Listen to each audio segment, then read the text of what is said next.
How you doing, everybody? I'm Ken Bykoff, and welcome to the Peegs Postgame Live. Indiana, 73-64 losers at Minnesota. Look, the Hoosiers aren't going to win every game. This is a team that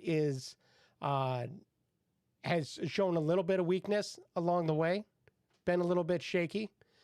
First experience in the Big Ten for this team, on the road for this team. And they played a Minnesota team that was converting from the free throw line, that was just more aggressive, and they walk away with the victory.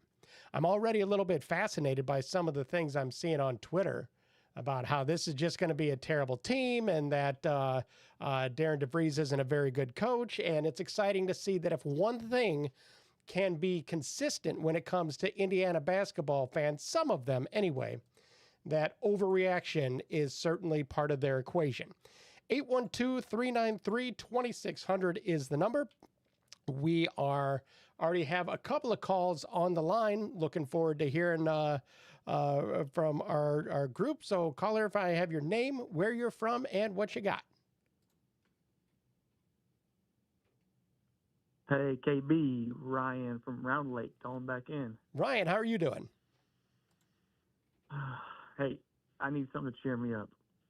I need you to why? Let's stop. Listen to. Let's go with why right now. I need something to cheer me up. Explain to me why. I understand that Indiana lost and they didn't play well. I get that, but I would remind everybody it's December 3rd.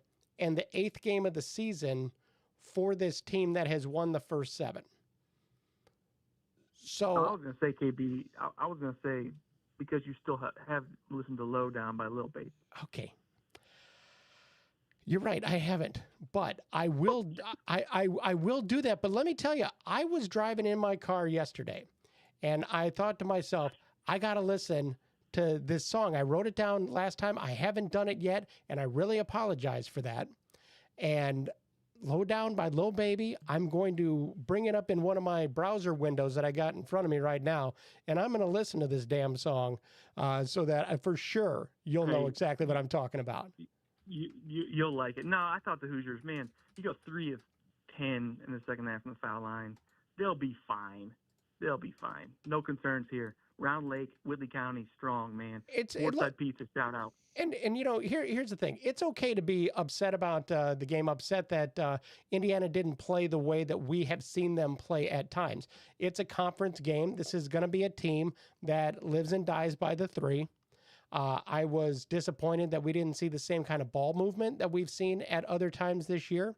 Indiana's lack of size certainly showed through on this. They were out rebounded 40-25.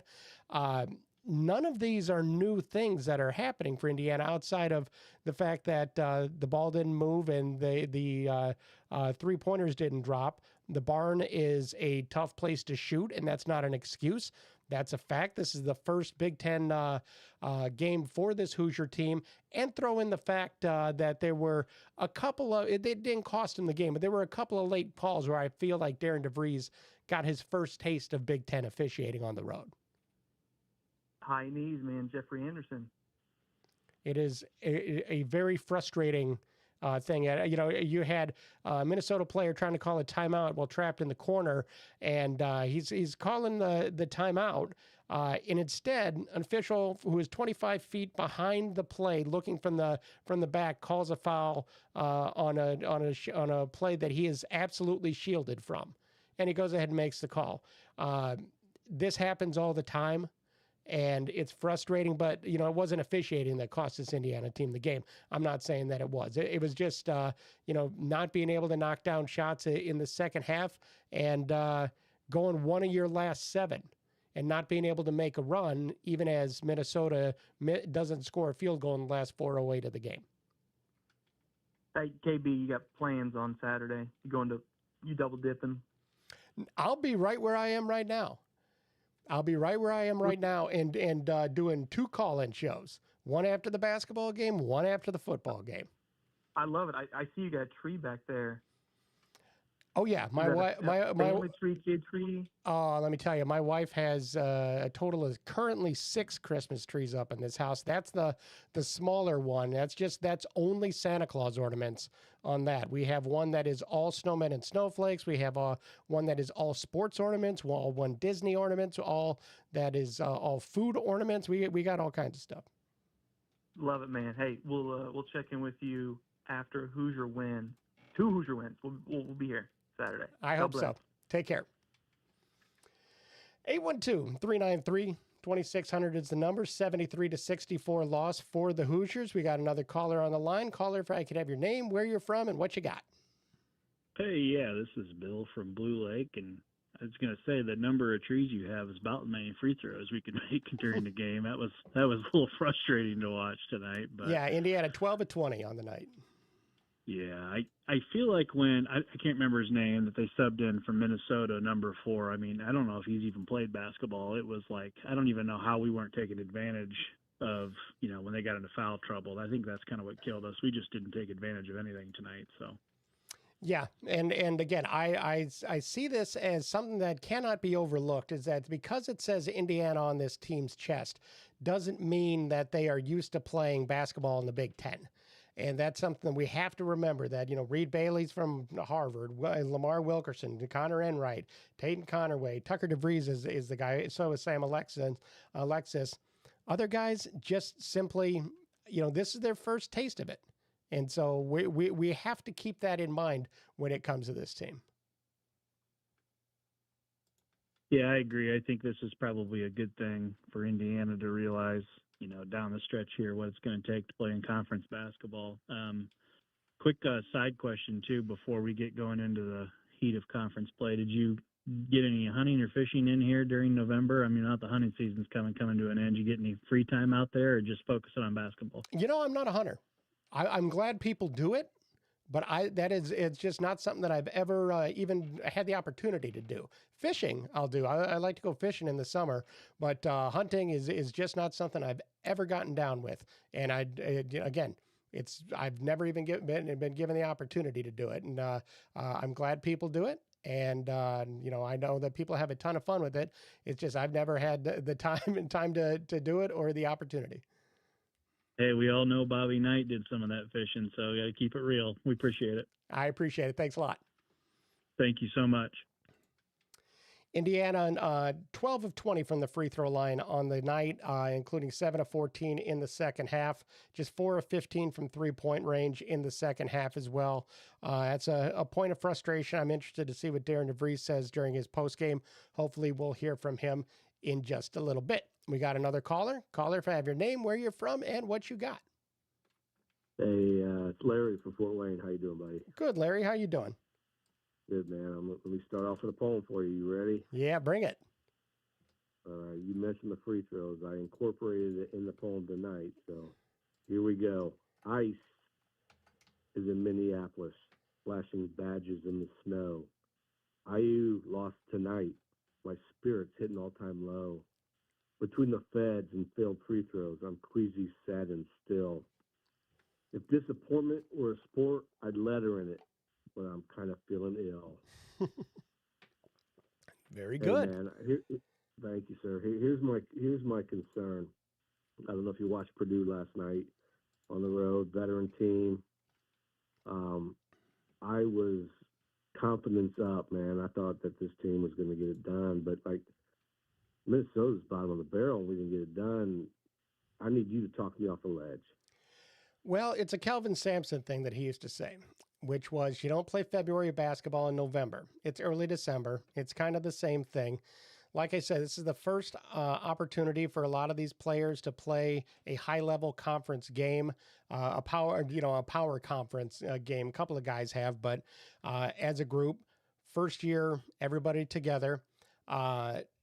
Even good teams have gone to Minnesota and struggled to shoot. The Barn is a little bit of a different background for a lot of people. It's a weird atmosphere up there.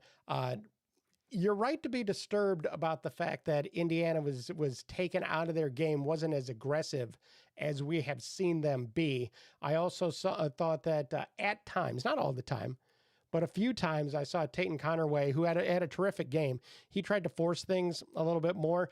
I thought that the Hoosiers played a little bit out of character than what we've seen in the previous 7 games, and that led to what we saw. Now, how does that get fixed? Well, this is a team that's built around threes and making threes. And they had some nice moments of making some back cuts to the basket. Knocking down shots is critical. This team's going to live and die by it. So it ain't all going to be perfect. But I have seen Indiana teams that are good, that are established, go up to Minnesota and get their ass kicked before. So yeah, I mean the rebounds 40 to 25. That's also concerning a little bit. Lack of size. We're playing against a depleted Minnesota team, with limited scholarship.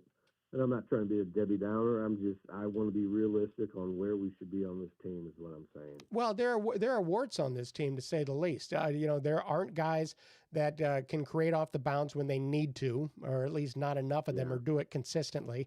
There's a lack of size. That's something that we've seen in multiple games to this point. Right. And, that is all part of it. It is a team with warts. And we saw them on the road do just that. Now, I'm interested to see how they bounce back on Saturday and what they're able to do against Louisville. But, this is, we all knew it wasn't going to be perfect, and it really showed. And I know Minnesota is not good. They're a building program as well. Just everybody, to me, just needs to remember that, this is Indiana 3.0. And, there isn't any continuity from last year. Do you think this is the last question? I'll let you take somebody else because I know other people might be waiting. Do you think the season will go as well as we shoot threes? In other words, we hit them, we win. We don't, we lose. Yeah, no, with the lady that we're going with. I think that is kind of what we're looking at here. Yeah, it's going to be live and die by the three a little bit, because this is a team that lacks size, has a certain lack of athleticism, ability to create, and so that's going to be a big part of it. There's going to be a lot of if shots aren't going, then you're going to have to dirty it up a little bit and get those 50-50 balls, make some plays, get stops when you really, really need them, and it's not going to be perfect. That's something that we need to remember. Hey, I'll leave you with this. Always trust in the triple Ds. Have a good night, buddy. Take care. Bye-bye. 812-393-2600 is the number. Got another caller who's been waiting patiently on the line. I really appreciate it. Caller, if you have your name, where you're from, and what you got. Yes, hi. My name is Evan. I'm from New York. Love your show. I've been listening to it the whole football season. So I appreciate that. Yeah. Hey, I wanted to ask you, we had some really good players, I thought, on the roster last year. Miles and Renew, McKenzie. Like, how does that work? Why did the whole roster turn over? Multiple reasons. I think that for whether it's Malik Renew or Mackenzie Mbako, Mbako toyed with going to the NBA, decided he wanted to be with a program that was maybe going to be a little more established, give him a chance to win right away. Same thing with Malik Renew. Also, it could have come down to discussions with Darren DeVries and decide this isn't the kind of style that I want to play. And so that's part of the equation, too. It's certainly not a matter of resources. Sometimes guys just need a fresh start. And by that same token, you could have a situation where Darren DeVries wanted a clean slate as well. Because it is a program that, I mean, from trainers to coaches to players, everything but the uniforms are brand new. And so that to me is, there were guys that were there, but also from a player standpoint, if you could transfer and get a fresh start for yourself, I think, and get coaching from a different level to where you get to pick your coach instead of having a coach given to you, you're going to explore those options. And Mbako and Malik certainly had those opportunities. Yes, great points. Thank you. Before I let you go, what do you see for Saturday's game? Who do you like, and what's the score, do you think? Which one? Football game, of course. Oh, the football game. I maintain this, that until you beat Ohio State, I'm not going to believe you could beat Ohio State. Rationally, that is the scar tissue of me as an IU alum, as an IU football fan and observer over the past 20 some odd seasons that I've been covering the program on a day-to-day basis. Ohio State has better Johnnies and Joes. They have more athleticism, more speed, more everything, just like they do over almost everybody else in the country. That said, what you have is an Indiana team that is very hungry, that is looking to fix a blemish on their record. The only two of them in Kurt Cignetti's time, and Cignetti is a very, very good coach. You're still going to have to perform. And to me, what you want to do is give yourself an opportunity in the fourth quarter, and as long as the Hoosiers can do that, then they'll be, at least give themselves a chance late. I do think Ohio State has the edge in this because of the speed, the athleticism, and let's not overlook experience of playing in these types of games. But they also haven't been tested, and they haven't been punched in the mouth quite like Indiana has done to some teams. So it's going to be a fascinating game. For the basketball, would you say it's a home game for IU? Well, yes and no, because Ohio State gets plenty of tickets as well, and it's not as if people from Columbus don't travel. It's not that far. So I don't know what the ticket breakdown is for the at-large tickets that you have, but I do know this. The energy is going to be fantastic, and if there's anybody that doesn't have a dog in the fight and has tickets to that game, they're going to be rooting for Indiana because who outside of actual Buckeye fans, nobody is excited to see Ohio State win. So they're going to be cheering for the underdog. Absolutely.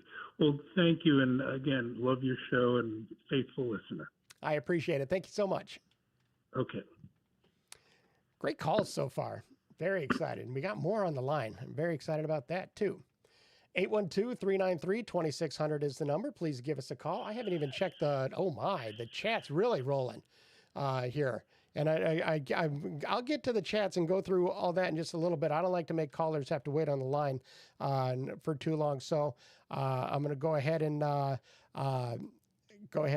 bring up our next caller. Caller, if you have your name, where you're from, and what you got. Hey, Ken, this is Joey from Huntington calling in again tonight. How you doing? I'm doing okay after that one? Yeah, I'm doing fine. Look, again, I'm realistic about this team. I wasn't sitting there thinking, this is a Final Four team or anything like that. We're going to have hiccups along the way. There's going to be bumps because of all the things that I've already talked about. Lack of athleticism, lack of guys that create. It's going to live and die by the three. That's all part of this equation for this team.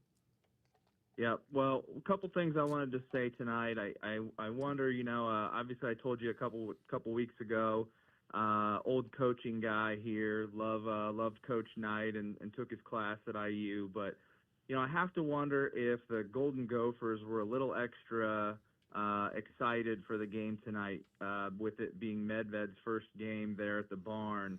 They came out pretty strong, and it seemed like to me, it's hard to say how much somebody wants to win, but it seems like the Golden Gophers wanted to win a little bit more than the Hoosiers wire to wire. Now, I thought we had some fight, but it seemed like the Golden Gophers kind of out-toughed us. And I know you mentioned size, but I also think we got out-toughed, and that was probably a part of the rebounding disparity as well. I just thought they were the aggressor from wire to wire, and I think that showed on rebounds. What do you think about that, Ken? No, I actually agree. I agree with you completely because, again, this team has never played a Big Ten team, Big Ten game, Indiana.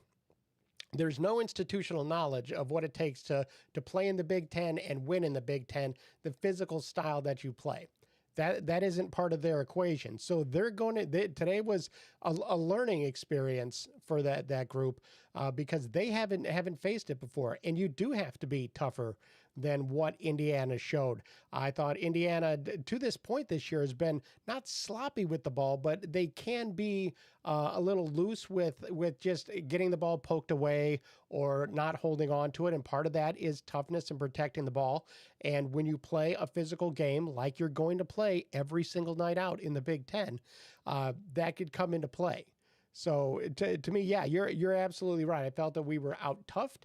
It's a learning experience. It could have been a little bit of a shock for this team because, again, a lot of these guys certainly weren't playing at the Power 5 level, or or playing the physical brand of basketball that's played in the Big Ten.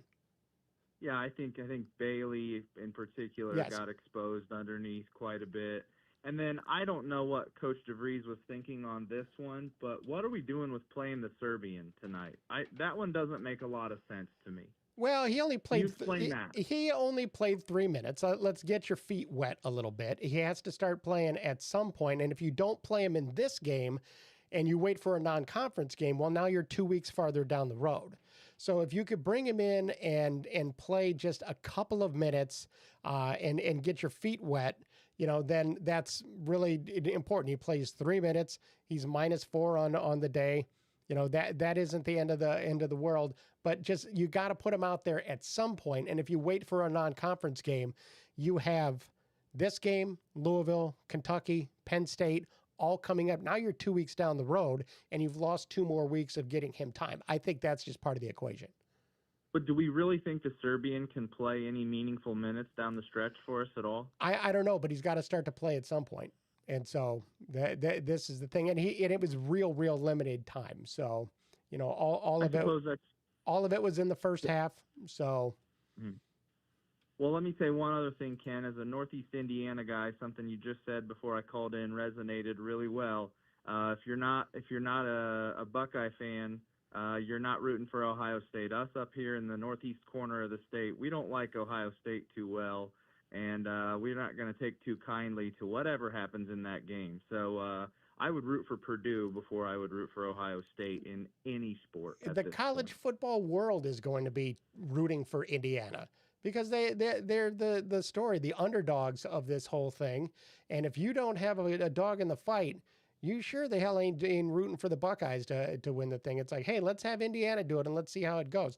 Will that mean anything on 3rd and 4 in the fourth quarter? No. But, it's just a fact that people are going to be rooting for Indiana in this, unless you are real certain on how to spell Ohio. Yep. Well, Ken, thanks for taking my call. Thanks for doing what you're doing. Again, I wish you the best, and I'm sure I'll be calling in after Saturday's game. Sounds fantastic. Thanks so much. See ya. 812-393-2600. The calls keep rolling in. We got another caller very patiently waiting for the last 7 minutes. Caller, have your name, where you're from, and what you got. Eric from Indianapolis. I had Ken. I'm kind of like in like a difference with this roster that was made up. For the past 6-7 years, the Hoosiers have been struggling from the 3-point line. Right. I'm kind of glad they got that thing sorted out, but I think that addressing the inside presence is what's going to hurt them this year. Sure. Now, they hit about 7-8 threes tonight. That was more than any game of any team last year. In the past few years. But you live and die by the 3-point shot, and that's what this roster is made up on. Now, when they're hitting, they can probably beat anybody. But when they're not hitting them shots, and the interior defense is terrible, and I've been saying that since I watched them in like Puerto Rico, because I went to Puerto Rico and watched them play. Okay. And like I was saying that they needed a big guy, and I don't know what the deal was with Malik Renew and like Mackenzie and Baco. I don't know if they had already planned to leave after that because they were with some recruits, but I will say that I think he should have stretched his arm out to try to keep at least Malik Renew. He should have stretched his arm out for him because he only had 1 year left. So he should have stretched his, because they have no inside presence. I mean, Reed Bailey is good. The other guy, Alexis, comes off the bench. He probably should be starting. Right. I agree. I think he's probably, but some players are energy guys. Some players come in off the bench, but I would rather have Reed Bailey come off the bench and let, like the Alexis guy start because he played with a lot of he plays with a lot of like enthusiasm. I mean, he really pushes the needle when he comes in. And I don't know if he can do that starting out the game, but maybe they need to shuffle the lineup a little bit and just not be stuck with the same five all the time. I mean, because yeah. To your point on Renew, here's something that we can't overlook. Malik was going to get, quality NIL money regardless of where he went. Right. What if Malik didn't want to stay? He didn't want. He didn't want to be a part of it. I mean, that's part of the equation too. I think that this problem of depth inside and quality, post play, all of that kind of stuff, that will come with recruiting and time. But in this first season, when you're hired in the spring and you don't have any of those, you got to fill in where you can. And Reed Bailey is the guy, but Reed Bailey is a guy who has touch from the outside, will handle the ball. It's a little bit different. So Sam Alexis is basically your only big that you got. And so I think that is kind of what we're dealing with. Yeah, I mean, but I'd say that Sam Alexis can step out and shoot the shot too, though. But sure, that's not part of his game. But you need inside presence. Maybe he should try to play them both together. When they play in a bigger team, maybe they both should be on the floor together and roll the dice and see if they can stay out of foul trouble. But I just don't think. Look, I like DeVries' son. I mean, I like him. I think he just plays really, really lazy. I mean, I think he plays really lazy. He looks passive to me. He looks passive, like he's just like going with the flow. But he's the fifth-year senior guy, and he needs to put that team on his back. And they needed him. And I saw him passing up shots this evening. If it wasn't a three-point shot, he didn't shoot it because he had one on the baseline there that could have cut the lead to 3 points. Yeah, and he passed it back out. And I mean, so I think that I mean, and then these are learning curves that we're going to have with IU. I mean, this is not a quick fix. And I mean, but to be 7-1 at this point, I take that. Yeah, now, for sure. Louisville just lost. Yeah, Louisville just lost. So both teams coming in after a loss. Right. Saturday. Yeah, So I want to see how they play on a neutral court Saturday. And I know the majority of the crowd is going to be IU fans anyway. I mean, the majority of the crowd is going to be IU fans. But I want to see how they play. But they got to hit, in order for them to even compete at a high level in the Big Ten, you're talking 12 to 14 threes a game. That's how they need to play. I mean, that's how they need to shoot in order to stay in games, because they're not going to stay in games by rebounding and block shots and stuff like that. They're not going to stay in the game like that. They got a lot of perimeter players. I like the idea that he's playing Sicily. Maybe move Sicily in the starting lineup. Maybe move in the starting lineup because he plays well. Now, he didn't hit his shot tonight, but he plays well, and I actually like him. And then another point that I want to make here, and like, I know you got to get off, but in order for IU to get the freshman recruits to come there, they need to play the freshmen a little bit more. I mean, so he needs to start, because if there's another freshman, a 5-star, 4-star at home, and he's saying that Trent Sicily coming off the bench, he may not want to go there. Well, but that's not the equation. But there isn't a player that is a senior in high school who thinks, well, when I go to college, I'm not going to get a chance to play. Everybody thinks that they're going to get a chance to play and move into the starting lineup, and I don't even think that is unless you are a coach who has a reputation of you just don't play young guys, which Darren DeVries is not that. I don't know that is something that's really going to translate, because a lot of guys are going to sit there and say, well, I'm better than Trent Sicily anyway, so I'd be starting. Well, I mean, that's not exactly what I was saying. I'm just saying, in order to attract the recruits, you got to play them. You got to play the ones that you have. And he has Sicily, maybe, but this is a time where he needs to be shuffling the lineup, the starting lineups. I'm not talking about, doing games. I'm talking about change the starting lineup and see what happens. Because some players play better coming off the bench. Not Connor. Everybody, I love his play. I mean, man, I love how he plays. But if you watch him, he'll probably be better coming off the bench because he will provide that spark coming off the bench. But what they need now, they need like another 6'7", 6'8" guy to start in that starting lineup. And Wilkerson and DeVries, and they got Reed Bailey, then they got Sam Alexis. At least try another lineup. I mean, you can't just. I think this has been the same lineup since the start of the season.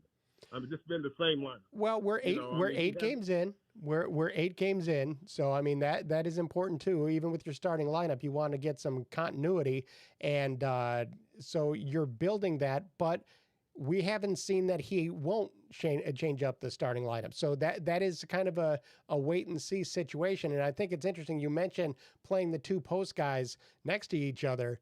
People ripped Woody's ass the last 4 years for doing just that. So it's interesting. Mike had the right idea, but he didn't have shooters. See, I mean, he didn't have shooters, but you always need two big guys. You always need them. I mean, you always need them playing on the floor at the same time. Not necessarily power players, but 2 big guys that are going to get you rebounds and that's going to defend the post. And the problem is the other teams get so many easy shots. They get so many easy buckets down low. But then he brings in Sam Alexis in like 2 or 3 minutes after the game starts. I mean, so just start him. Just start him and see, and just see how it goes. But I mean, I think that he used him to sub in for Reed Bailey, but play them both together. I mean, like at least for a period of time to see how well they can defend that post, because the post is what's going to hurt them against a lot of. I mean, not Minnesota, because I wasn't really too concerned about them, and I know they can beat them. If they play them again tomorrow, they will probably beat them there. But playing against Michigan State, Michigan, those schools, they have big guys. Right. That you and then if IU's not hitting the 3-point shot, it's going to be a long night. A lot of nights there. It's going to be a long night. And I mean, I'm a really big IU fan, and I wasn't a big Mike Woodson fan, but I saw his premise. There wasn't a lot of easy shots being made when you had those guys down low. There was not a lot of easy. IU's problem in the last 4 years was outside shooting. Right. Because if they were hitting 8, 9, 10 threes a game, they would have probably made a tournament every single year. I mean, because they got production from Trace Davis, Malik Renew. They got production from them. It wasn't like they were just there. They got production from them. And so in order for them they kept feeding the paint with them because the guys couldn't hit outside shots. Right. And then I sat there and watched a G League game about a week and a half ago, and I saw Trey Galloway hit 38 points or something like that, and he was hitting all kinds of 3-point shots. Yep. And I'm like, where the hell was that at?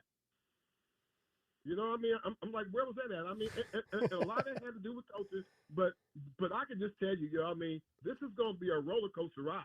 And I'm telling you, it's going to be – now, they'll probably come out Saturday and shoot lights out and probably beat Louisville. That would be great. But the big one is going to Kentucky and see how they play at Kentucky. Yeah, all of these are measuring stick games, all of them. Yeah. But, I'm not thinking down on them. I mean, I had them marked down for about 20 wins, because of, the way the schedule works out. I had them marked down for about 20 wins, maybe 19, 20 wins, probably get in the tournament, maybe 8, 9 seed or something like that. But this would be a good start. But the big guys, and I noticed even the guys he got signing, they like 6'5", 6'6". No, he needs to go out and get a big man. He's working on it. He needs to go out and get a big man. Yeah. He needs to go out and get a big man. Yeah, but maybe that's not his style because he is a 3-point shooting coach. He is, but he knows that he needs those bigs. He knows it. Yeah. Well, I appreciate the call. No problem, Ken. Man, you do a great job. I'm the same guy I called you after that Penn State game, and I was really exhausted behind that game. But yeah. But anyway, man, you keep up the good work, and I'll talk to you Saturday. I appreciate it. Take care. Yep, no problem. Thank you. Yep. 812-393-2600 is a number. Love the call. And I'm always here to go ahead and let people vent a little bit. I'm therapy, baby. I'm unpaid therapy. And on nights like this, yeah, go ahead, vent. I want to hear about it. But also keep in mind, we are 8 games into the year. You know, we haven't had any experience, or there's no trends that you could really see from Darren DeVries, save for the 3-point shooting that he enjoys. And so we have that. Got another caller? Caller, if you have your name, where you're from, and what you got. Yeah, hey, this is Bo Taylor. I live in Kentucky, but I was born and raised in Indiana. My wife is from Bloomington, and I've been watching the Hoosiers for like 40 years. So. Great to hear from you. Oh yeah, I love Indiana basketball, man. I played in Indiana up there myself, basketball when I was younger, in grade school, high school. But I just got some comments, more or less. But okay, I mean, the game. I watched the game tonight, of course, and really, what I seen was I watched every game they played so far this year. I didn't think that their spacing and their movement was the best tonight. I thought their back cuts they were slow. I thought Minnesota, honestly, was just a little quicker than them tonight. And, of course, and they guarded well, too, Minnesota did, and we didn't set enough picks, this and that, or nothing to get open good enough. We just took some tough shots, to be honest. But that's mainly what I've seen. I mean, I've watched them all year, but yeah, I was like the other guy. I was listening to him, and yeah, we probably need some size, but Darren tried this year to do that, but he likes to run and gun. He likes 3-point shooters, which I like that too. But well, and again, you're putting together a roster in April to try to get everything, and you get the right assistant coaching staff as well. Get that put together, and you're doing that all on the fly. So, the first year, you want to see a change of style. You want to have a reason to see a vision of what the future can look like. Yeah, there are other pieces that are going to have to come, but I think for sure that just being able to put together, because I mean, look, there's a lot of seniors on this roster too. So we're going to see a bunch of turnover, but it takes time to build kind of those relationships that will allow them to establish a program, get those bigs that you want that are coming out of high school, show your style at IU, and then you could go ahead and be able to show that to guys in the transfer portal and use those resources that come to bear from being the head coach at Indiana to really convince some guys to come here. Yeah, I'm like the other car. I think some games we'll probably score 100, and I think some games we'll probably do in the 60s or 70s probably when they're going to cut down our three. Guard us real good on 3-point shooting. So, I mean, it's going to be up and down year, honestly, but I'm like the other caller. I think we should make the tournament, and he's probably right. We'll probably come out, and I'm not for sure on Louisville's defense how good they are this year, but if they don't play real good defense, this will be up and down game. I mean, both teams will probably score 100, to be honest. But it's going to be a test. I mean, to say the least, it's going to be a test.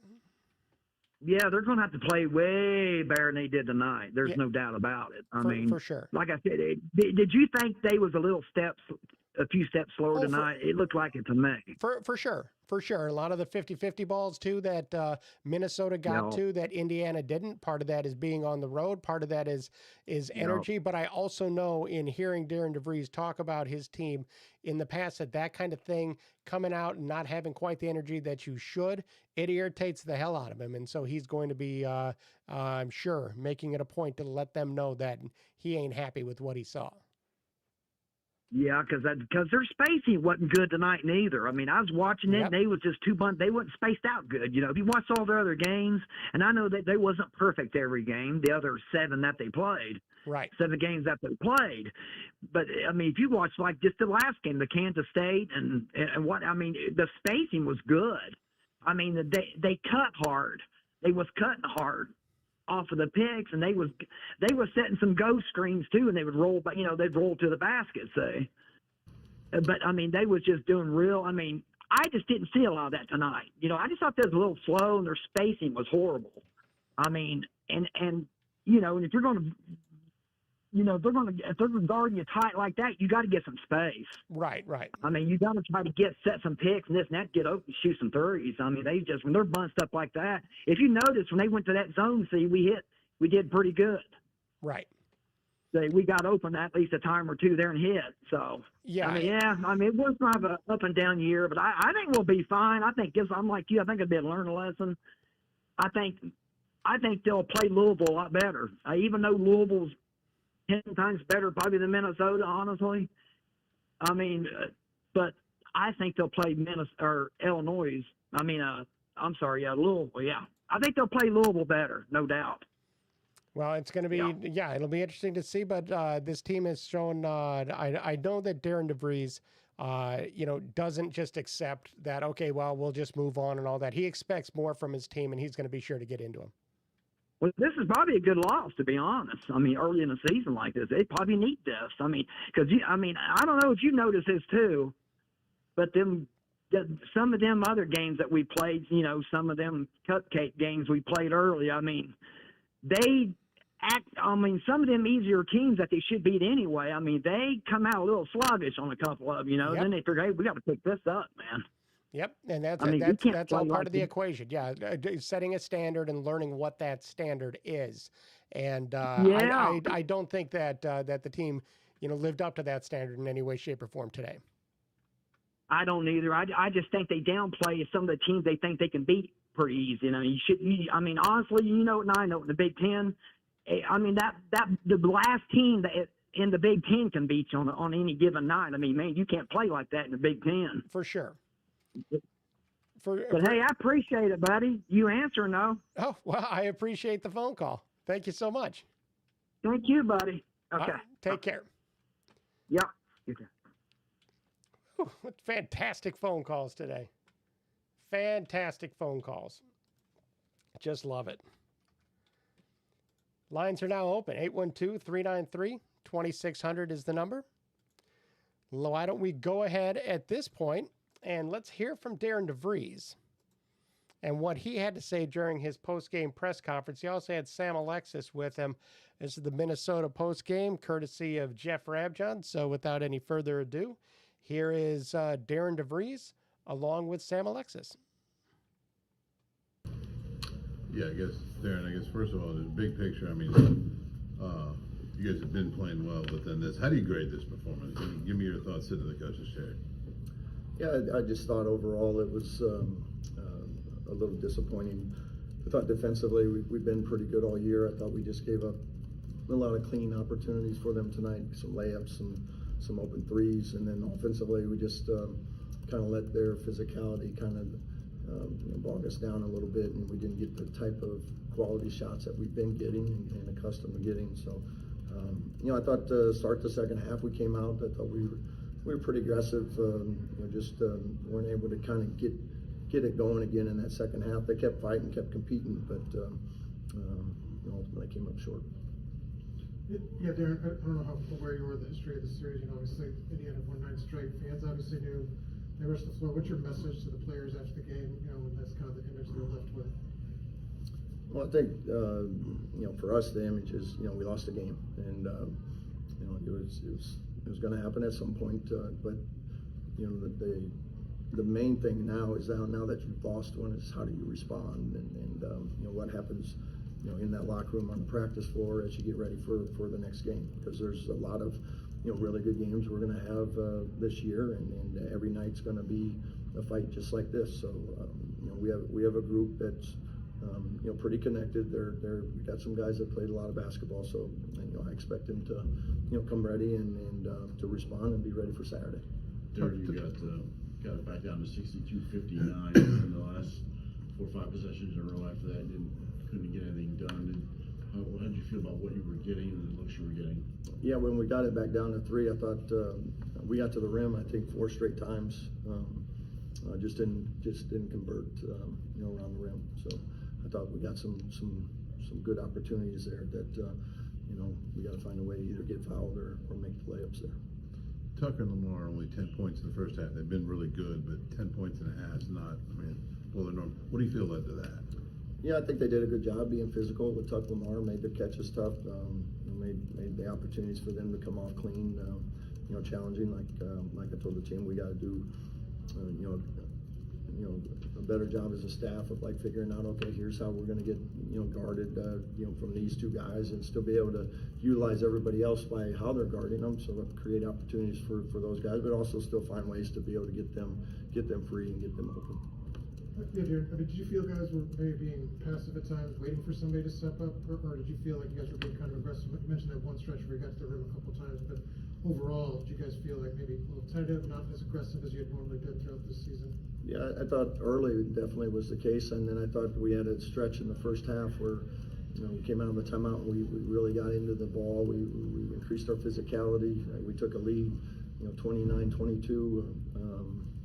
Got a steal, went down and got it blocked, and then they came back and scored. But there were just a lot of little things that matter, winning, free throw box outs and some things like that, making free throws, like a lot of things that we've done really well for the most part this year. That when you're in conference play and you're in games like that, those possessions are so golden.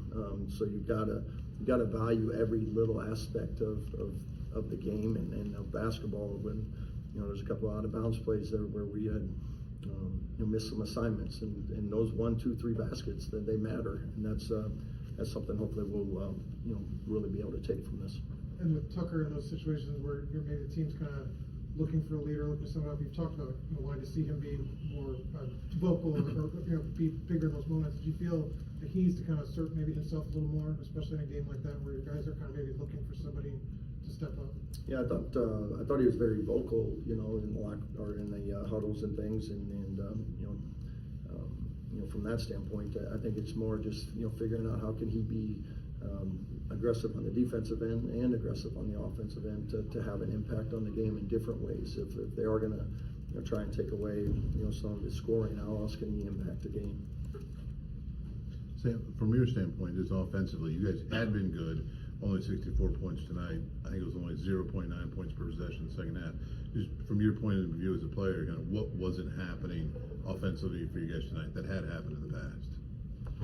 That was just being physical with us, but it was a tough loss. We're gonna pick it back up. All right. Thanks, guys. All right, so there's Darren DeVries along with Sam Alexis. Basically, he seems to have seen the game the same way we did, which is, Indiana was out tough, who was, needs more fire, all of that. Haven't had a chance to run through the chat here a little bit. Somebody, Indiana is a football school. Can we get Sig to talk to DeVries? I'd like to get Nico, now the Minnesota coach. He's always overachieved. Jesus Christ, people.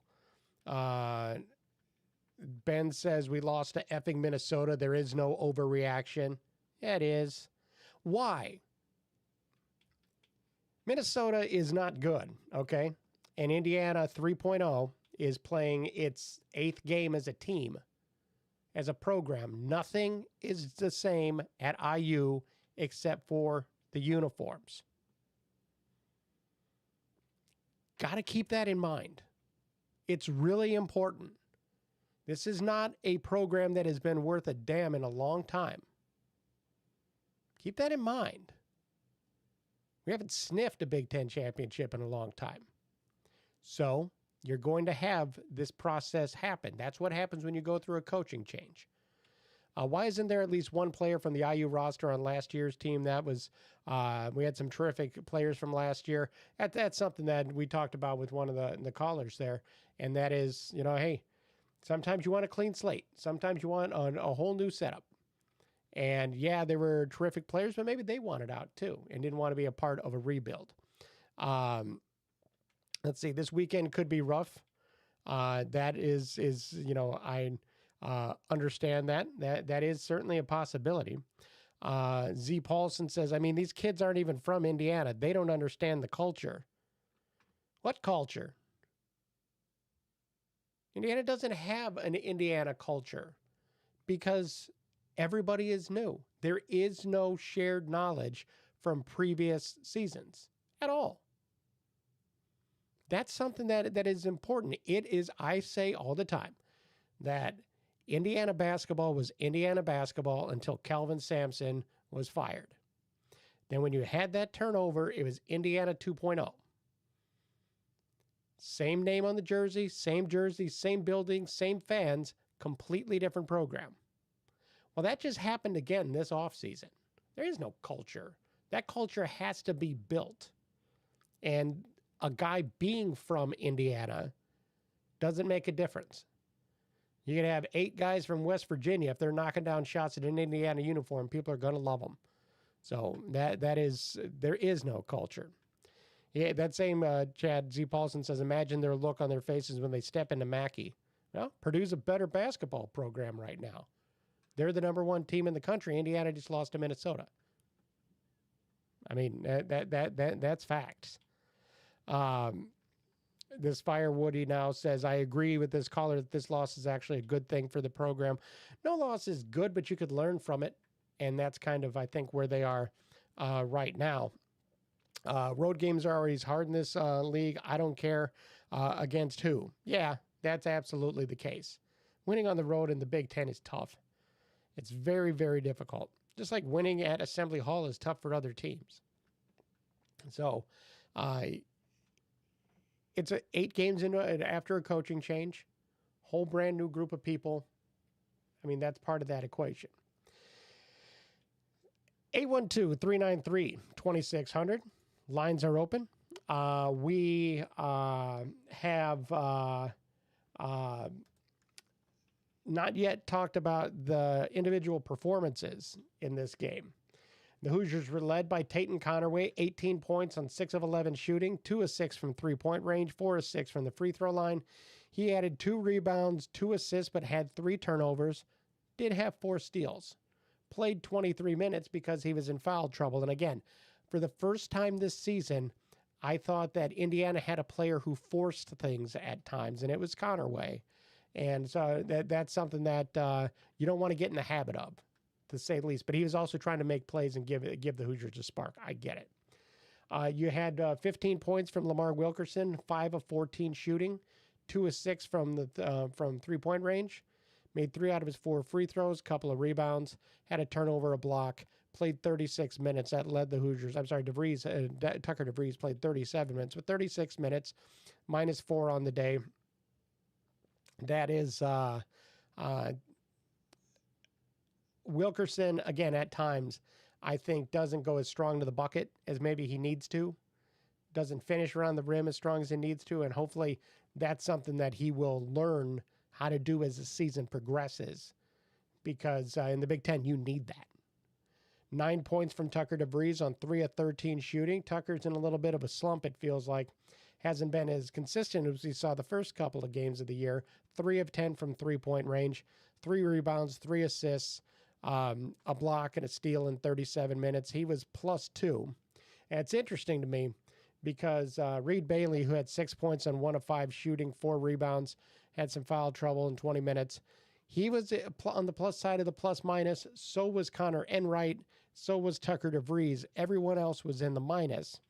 Enright, by the way, 3 points on 1 of 1 shooting, 1 of 2 from the free throw line, 3 rebounds, 7 assists versus just 2 turnovers, and a steal in 35 minutes. Where Indiana ran into trouble was their bench. That's the bottom line on this thing. Part of it, foul trouble, forced DeVries to go to his bench a little bit more than maybe he has to this point. Sam Alexis was 10 points on 5 of 7 shooting. He added 3 rebounds, a couple of assists, 1 turnover in 19 minutes. He was -9 on the night. But Nick Dorn plays 12 minutes, is a -21. Missed his only shot, which was a 3-point attempt. He had 2 rebounds and 3 fouls. That's not a great line, especially if you're coming off the bench. And I know he's on limited minutes, but in those limited minutes, you have to produce, and you certainly can't hang a -21 while you're there. Trent Sicily, we had a caller say that he should be in the starting lineup. 3 points on 1 of 3 shooting. He had 3 rebounds, 3 fouls in 15 minutes. He was minus 12. And then Alexa Ristich was held scoreless in 3 minutes. So between Alexis, who I like quite a bit, Dorn and Sicily, minus 9, minus 21, minus 12, and a 9-point loss. Not pinning the loss on them. Don't get me wrong. That's not what I'm saying. But you do need your bench to not have a drop off. And to me, that's kind of where Indiana was. 13 points off the bench, 26 points in the paint, which by my 26 points in the paint and 12 from the free throw line, my journalism degree tells me that is. What is that? 12 and 26, that's 38. 64 minus 38 is 36. So about half and half. Or I could do the math and just do 8 threes is what. So there's that. Indiana, 8 of 16 on layups. That's no small thing. You got to make those bunnies in the Big Ten. And that's part of it. 1.01 points per possession. Defensively, they allowed Minnesota to shoot 48.9% from the field, 23 of 47. And Indiana loses by 9 despite 16 Minnesota turnovers. That's a bit of a concern, not being able to convert those. Indiana turned those turnovers into 22 points. Hoosiers out-rebounded 40 to 25. But Minnesota outscored them 14-7 on second chance points. In other words, a real up and down performance on this one. Hoosiers have to do a better job on the glass. They have to be tougher, and that's a lesson that they have to learn at this point. And that is something that is really important because it doesn't get easier. Big Ten is tough.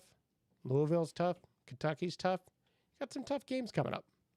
So that's something that is key. See, this Mav 7239 on the chat is basically complaining about the level of opponent Indiana has played up to this point, and how Indiana's not playing anybody. So this is what you get, guys. This is not a long-term situation where this is what Darren DeVries teams are like year after year after year. Get it together, everybody. Jesus. They're playing Louisville coming up here, and Louisville lost, at Arkansas. But in the previous game that Louisville played, they won 104-47 against the New Jersey Institute of Technology. Currently third in the America East Conference. But let's not act like Indiana's doing something unusual by playing some teams that aren't marquee games. South Carolina State, Jackson State, NJIT. Let's be realistic here. Let's not go crazy. Still, it's not doesn't feel good about a 73-64 loss. But again, these are going to be up and down games all year. That was part of the equation. And I've tried to warn people that this isn't going to be a smooth ride. You need better energy. You need more physicality. And hopefully Indiana learned their lesson on the road against a team that they should have been able to beat. But Minnesota hung around, enjoyed shooting in their own gym, and did what you're supposed to do in the Big Ten, which is protect your home court. We'll see how Indiana bounces back against Louisville, and then they have Penn State in Bloomington, Kentucky. So some challenges ahead, but the Hoosiers get that opportunity. Reminder, we will have a call-in show after the Louisville-Indiana game. which these games are about 2 hours, 2:15. So you're looking at about 4:15 Eastern time. We'll go on the air, talk as long as we want to. We can preview the IU football game as well. And then we're going to do a call-in show after the IU football game as well. So be sure to check it out. Busy day on Saturday in Indianapolis. Should be a heck of a lot of fun. And looking forward to it. For tonight, Darren DeVries suffers his first loss as an IU head coach. The Hoosiers fall to 7-1 on the season overall, 0-1 in the Big Ten. Have their next opportunity this Saturday against Louisville. Well, that's all the time we have on the Peegs Post-Game Live. I want to thank you for listening, and I want to remind you to visit Peegs.com for the very best in IU football and basketball coverage you're going to find anywhere. Nobody covers Hoosier recruiting better than Jeff Rabjohns, Matt Weaver, Trevor Andershock, and Jared Kelly. So come be a part of a thriving and exciting community at Peegs.com. Folks, you are not going to be disappointed. Folks, we're out of time, but for now, and for Jeff, Matt, Trevor, and Jared, I'm Ken Bykoff saying thanks for listening, everybody.